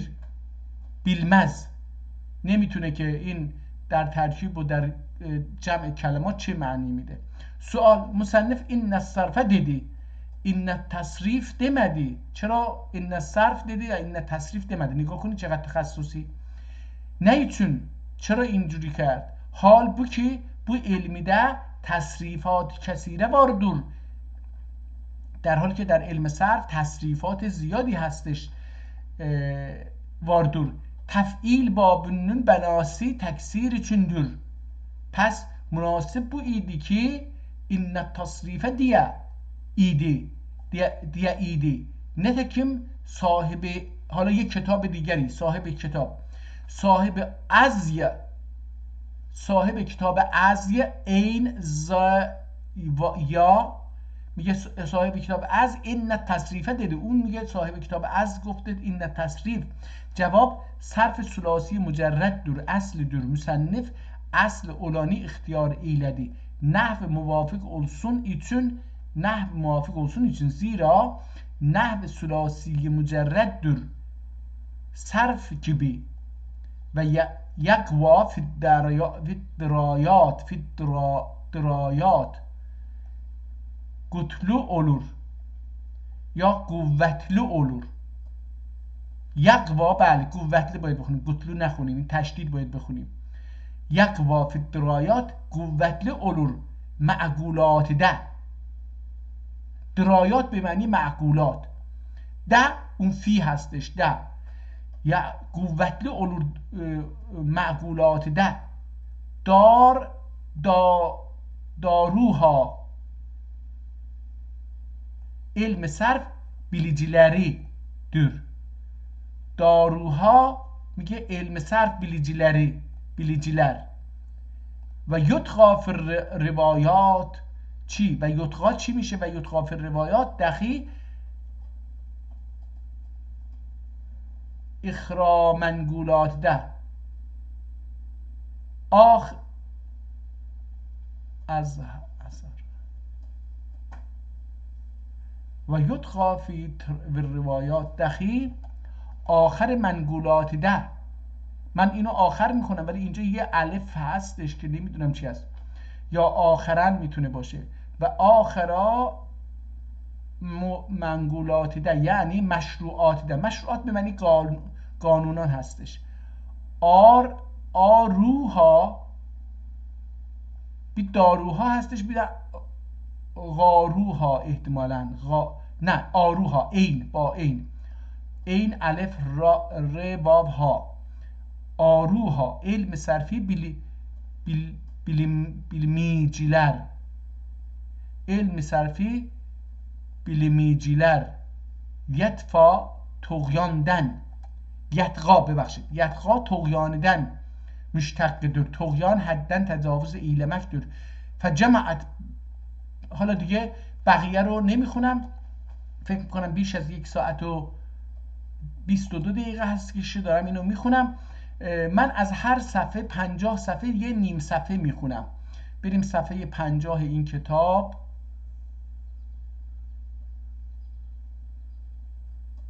این صفحه 50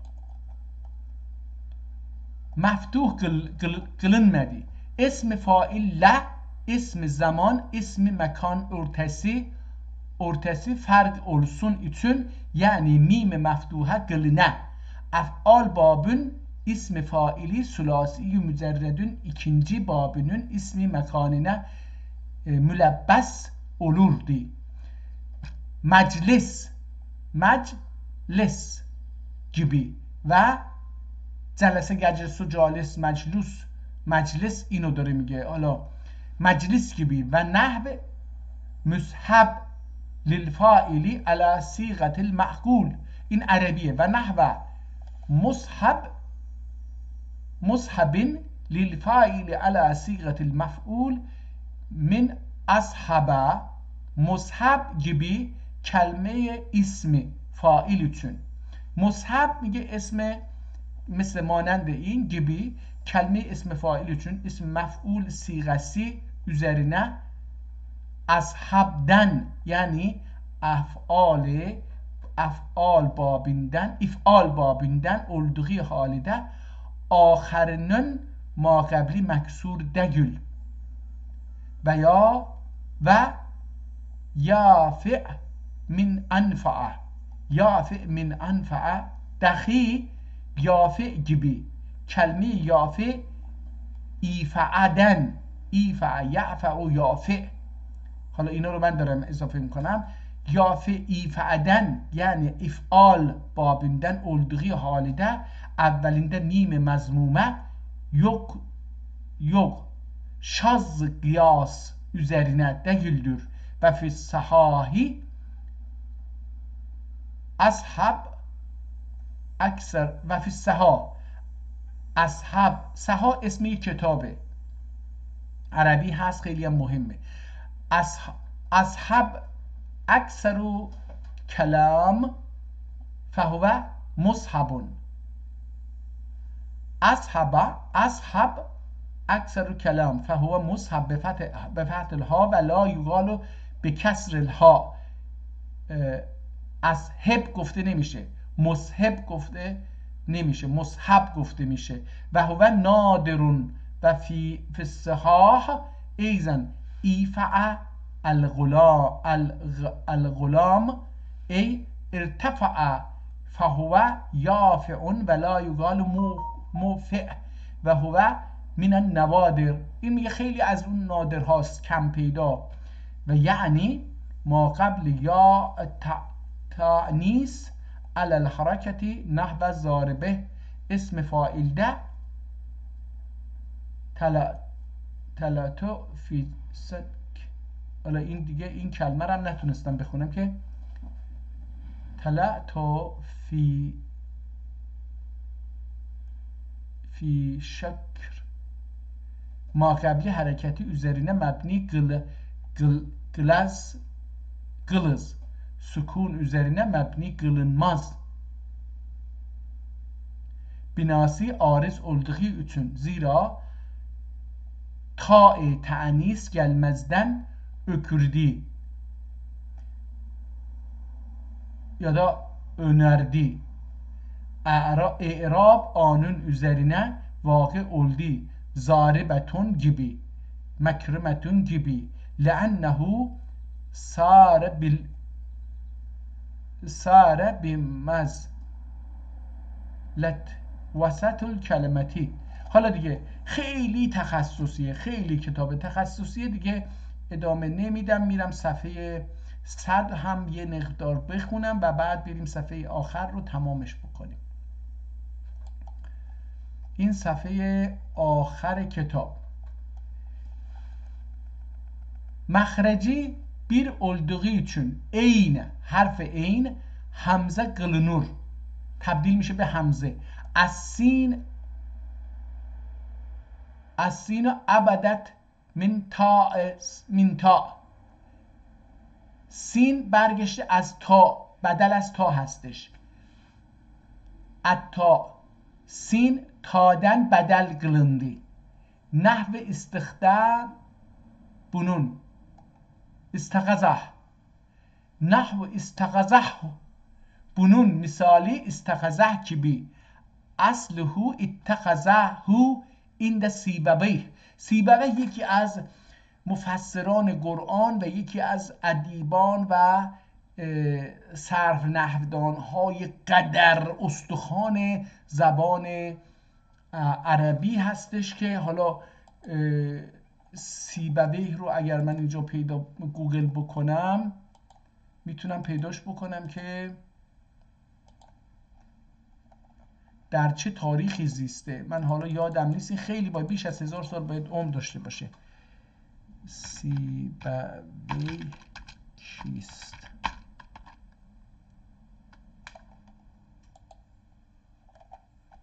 ما هو سیبویه؟ میگه که من هو سیبویه و ما معنا اسمه. عمر ابن عثمان ابن گنبر الحارسی بالولاء یکنا ابو بشر المقلب السیبویه امام نحات و اول من بسط علم النحو. اولین کسی بوده که نحو رو نوشته. ایشون سیبویه 145 هجری قمری 148 هجری قمری به دنیا آمده، 180 هم فوت کرده.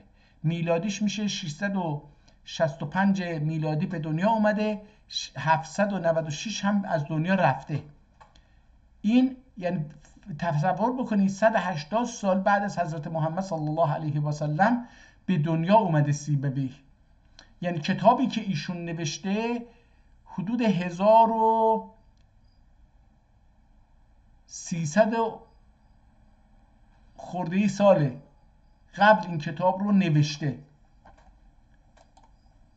حالا ما اون کتاب اون رو نمیخونیم، این کتاب سیبویه نیست، ولی به این نویسنده به کتاب سیبویه استناد میکنه. این ده سیبویه اخذهو نون اصلی اتخذهو در سیبویه گتینده در نزد سیبویه گتینده اتخذو اصل استخذهو بوده استخذوه بوده، اما غیریler گتینده سین حروف ابدالدن دگلدür. میگه دیگران به غیر از سیبویه معتقدن که اون سین، حرف سین که اول استخذوه هستش، اون از حروف ابدال که تغییر میکنه به همدیگه از اونا نیستش. سیبویه میگه تبدیلیه، اونا میگن تبدیلی نیست. لگر مهما فی المحموسیه siyenin taya mahmusinde gurbi olduğu için ta'den بدل kılındı. میگه تبدیل از تا هستش. اتا ابدلت من الواوی تا واودن بدل کılındı. حالا میگم خیلی تخصصی، دوستان اگه گوش بکنن من لذت میبرم چون میدونم چی هست، ولی دوستانی که با این علم صرف و نحو آشنایی ندارن ممکنه که خیلی خسته بشن. ولی خب کتابیه که برای یادگیری زبان فارسی، زبان عربی بسیار بسیار لازمه و چون خیلی کتاب تخصصی هستش که در دانشگاه ها هم خونده میشه، به نظرم که لازم هست ما برای حتی درک زبان ترکی این کتاب رو بخونیم، برای اینکه خیلی تخصصی، این ترکی که در این کتاب به کار میبره خیلی تخصصیه، خود این هم علمی هم تخصصی است. حالا این کتاب آخر سطرهای آخر رو 10 سطر آخر رو بخونیم، 2 4 6 8 9 و 10 سطر آخر رو بخونیم. الفعلون hükmü olur eyzen. İki i'lal cem olan kelimenin eynül fiili gibi. Ke hükmü توا کلمه توا رو نگاه کنید، یه واو هست یه ها هست، یه هستش. میگه این دوتا واو و یه جزو حروفی هستن که در زبان عربی حرف تعلیلن، به هم دیگه تغییر پیدا میکنن. یعنی واو به الف ممکنه تبدیل بشه، یه ممکنه به الف تبدیل بشه، به یه تبدیل بشه، به واو تبدیل بشه، به حرف دیگری تبدیل بشه. میگه این دوتا حرف در یک کلمه هستش. البته توانون عین الفعلنون حکمی gibi. مثل میگه این وسط عین فعله، اینو باید بدونید، اون حرف وسطی عین هستش. هر کلمه مثل ضربه میگن عین، عینش یعنی اون و حرف وسط. برای اینکه فعله میذارن ضربه، فعله حرف اول ضربه معادل ف هستش، فعله ر معادل ا هستش، ب ضربه معادل ل هستش. برای همین اینجا عین میگن، یعنی اون حرف وسط.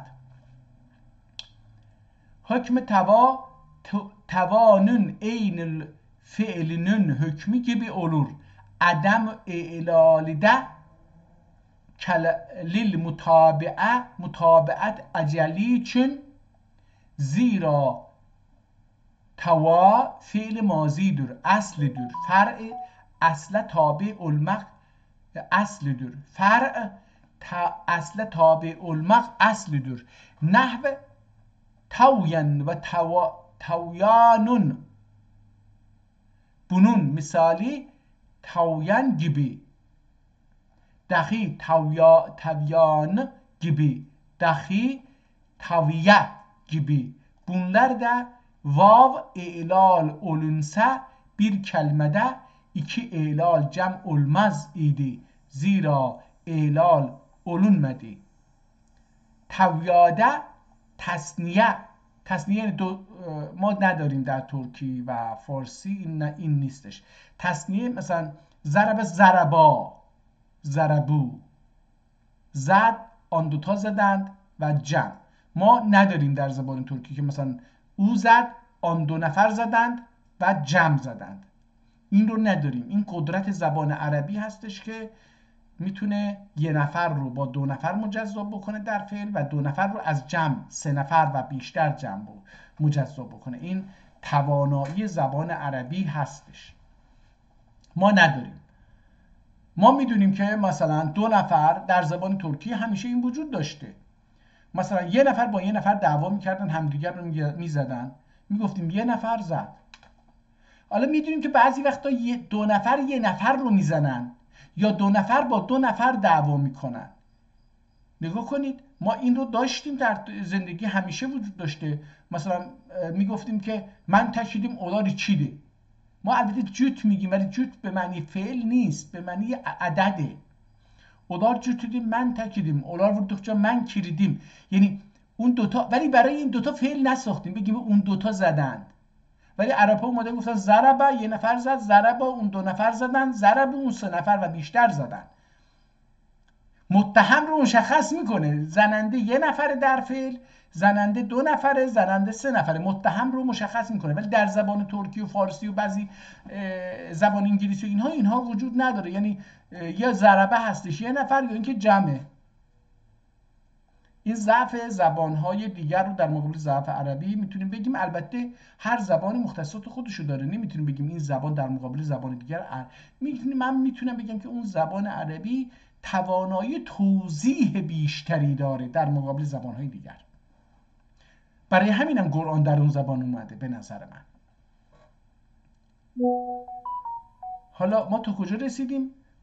Olunsa bir kelmede iki eylal cem olmaz idi. Zira eylal olunmadı. Teviyade tesniye müfred mültebis olmasın için ve dahi teviyan de ve dahi teviyede ya eylal olunmadı ya üzerine fetha hafif olduğu için bunlarda vav dahi eylal olunmadı mutabaat için. قد وقع من تعلیف. حالا اینجا میخواد تعلیف میگه تموم شد. حالا این تاریخ رو نوشته اما من نمیتونم بخونم برای که رمزه. میگه وقد تعالی تعریف ریحان ارواحی فی شرح مراحل ارواح.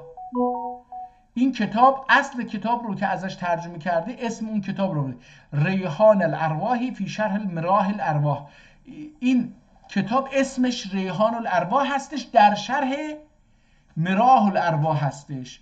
حالا اگر این کتاب رو کاملا بزنیم ریحان الارواحی فی شرح مراح الارواح، این کتاب که الان داریم میخونیم اینو میاره. ولی اگر بزنیم مراح الارواح، اون وقت اون اصل کتاب رو میاره. حالا من برای اینکه این رو ببینم هستش میرم اینجا و اینجا می نویسم تحمیل الکتاب مرواح. اگر اشتباه میکنم مرواح بود دیگه، مراح الارواح، مرواح نه، مراح الارواح. من نوشتم که دانلود کتاب مراح الارواح رو برای من حال عربی رو بیاره. اینجا تحمیل کتاب تحمیل هازل کتاب مراح الاحوا PDF هستش. حالا این در ایران یک چیزایی هستش مکتبت نور احتمال میدم در ایران باشه. میشه در اینجا این کتاب جلد این کتاب نگاه کنید. حالا میشه از اینجا دانلود کرد که من دیگه نمیخوام دانلود بکنم این رو. بذار ببینم میتونم عکسشو بزرگ بکنم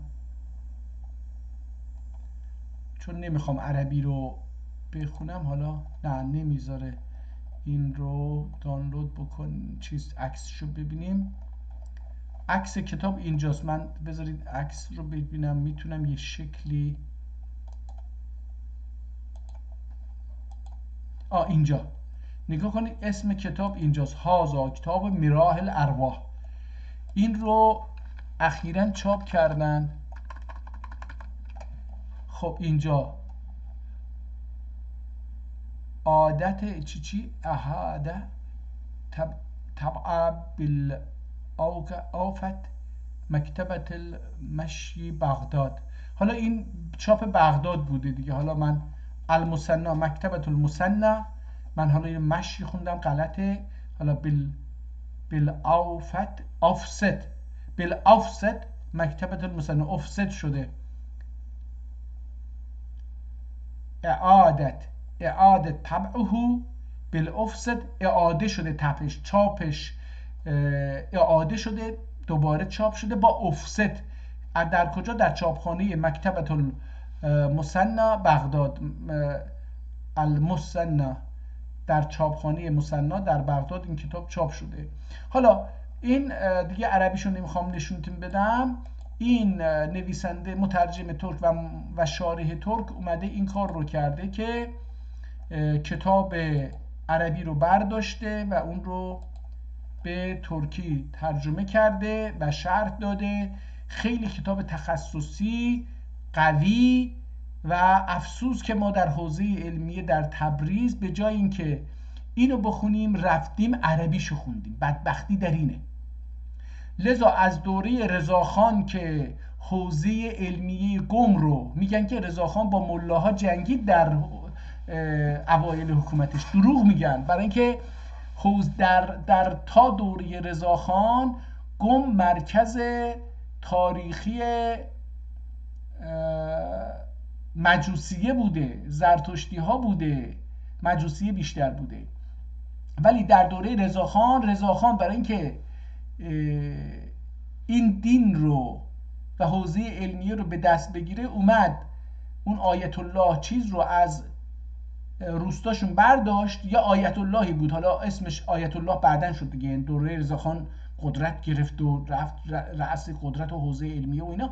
رضاخان یه آدمی رو که طرفدار خودش بود از یه روستایی برداشت آورد گذاشت اونجا. بعدش هم لقب آیت الله بهش دادن که حالا گم رو رضا شاه تبدیل کرد به مرکز دینی. برای اینکه خراسان که مرکز دینی بود و تبریز که مرکز دینی بود، این دوتا و بغداد کربلا و نجف که مرکز دینی شیعه بودند، این رو خراسان دست ترک ها بود. چون خراسان اصلا خاک ترک هاست. خراسان بزرگ سرزمین ترک هاست، سرزمین فارس ها نیست. خراسان، حوزه علمی خراسان در دست ترک ها بود. تبریز هم در دست ترک ها بود. اردبیل و تبریز هم در دست ترک ها بود.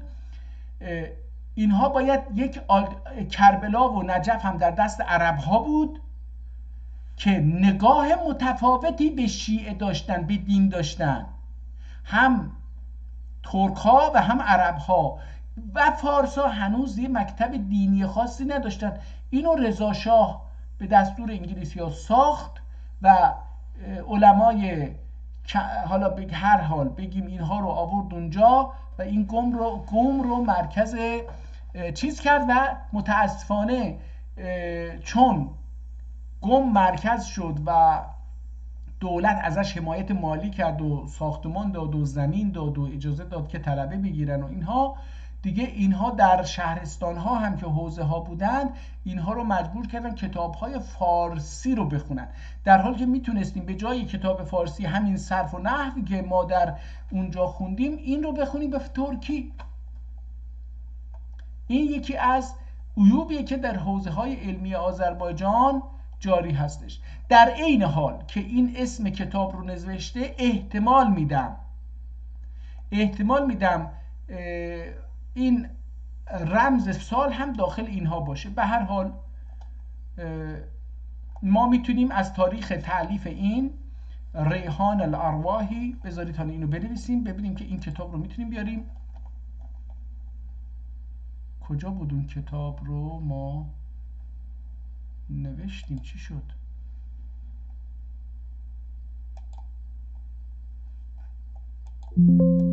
من میخواستم این رو گوگل رفت.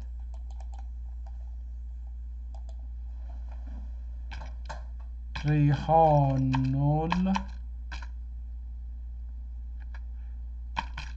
الارواحی فی شرح ریحان الارواح فی شرح ریحان الارواح فی شرح مراح الارواح، فی شرح مراح الارواح.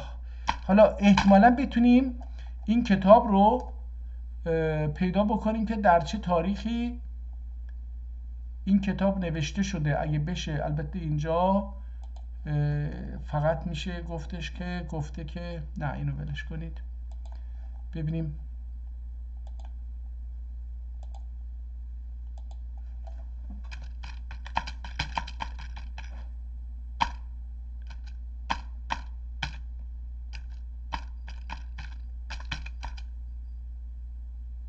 بذار ببینیم فی ای تاریخ این کتب کتاب ریحان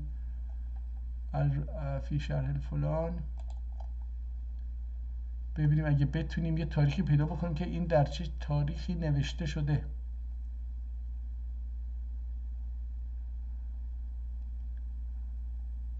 مدرسه فقاهت شرح مراح الارواح عبدالرحمن ابن خلیل روحی. این البته یه شخص دیگریه، ممکنه که اون کتاب نباشه. حالا بگذاریم وقت رو صرف این نکنیم. دوستان به راحتی میتونن با گوگل کردن این رو به دست بیارن و متوجه بشن. ما 1 ساعت و 45 دقیقه هستش تلاش کردیم دو کتاب رو بخونیم. کتاب اولی خیلی منحصر به فرد بود و وقت میبرد، برای همین از خوندن اون صرف نظر کردیم. کتاب دوم رو شروع کردیم که ریحان الارواح فی شرح مراح الارواح بود که در علم صرف و نحو عربی نوشته شده و به ترکی نوشته شده. کتاب بسیار تخصصی علمی هستش و جاش خالیه در سیستم آموزش ما، نه تنها برای فهم زبان و آشنایی با زبان عربی، بلکه برای آشنایی با اصطلاحات علمی ادبی زبان ترکی هم بسیار مهم خواهد بود. حمد بر خدا، حمد بر اللهی باشه که این فرصت رو و مجال رو به من داد که امروز هم دو کتاب دیگر رو ببینم و عجز خودم رو در مقابل دستخط‌ها ببینم و عمق دریای زبان ترکی رو هم باش آشنا بشم. امیدوارم دوستان هم این چنین فرصتی رو مغتنم بشمارند و شروع بکنند به یادگیری تا بتونیم